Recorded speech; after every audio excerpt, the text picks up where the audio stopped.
I'm going to be talking about inequalities. First, let me point out that given any two numbers x and y, one of the following statements must be true. Either x is less than y, x is equal to y, or x is greater than y. Now x and y are just variables here, so we can replace them by anything, even complicated expressions. In fact, if we do that, the middle one, x equals y, will look like an equation. Inequalities are similar to equations, except they look like this or this. For example, 6x minus 3 is less than 15 is an inequality. Now what if we wanted to solve this inequality? First, let's talk about what it means to solve this inequality. What we want to know is for what values of x this inequality will hold true. What values of x makes 6x minus 3 smaller than 15? If you just plug in values for x, like 0 or 1, then you'll see that a lot of values actually satisfy this equation. But what constraints can we put on this set of values that satisfies this inequality so that we know exactly when it holds and when it doesn't?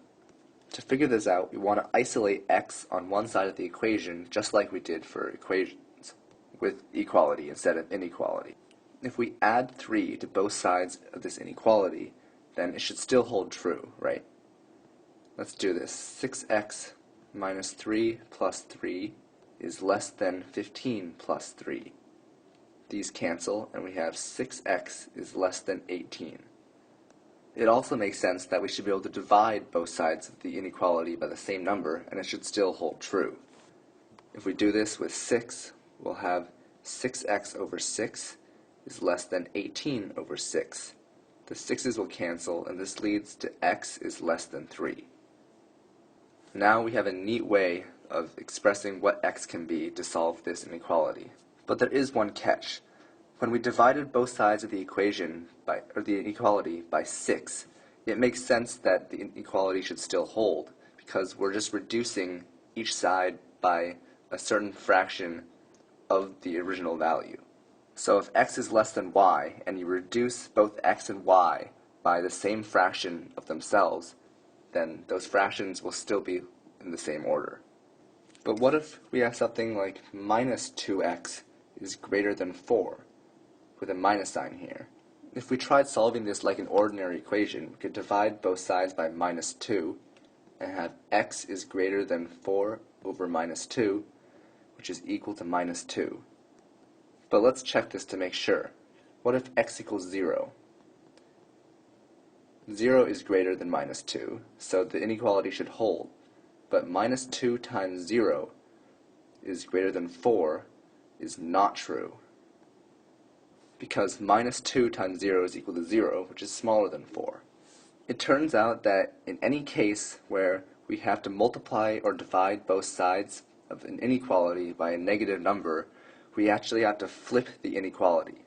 This means that minus 2x is greater than 4 will give us minus 2x over minus 2 is less than 4 over minus 2. So x is less than minus 2. To see why this is true, let's solve the equation, or the inequality, in a different way. If we start with minus 2x is greater than 4, and we add minus 2x to both sides, then we'll have 0 is greater than 4 plus 2x. If we subtract 4 from both sides, we have minus 4 is greater than 2x.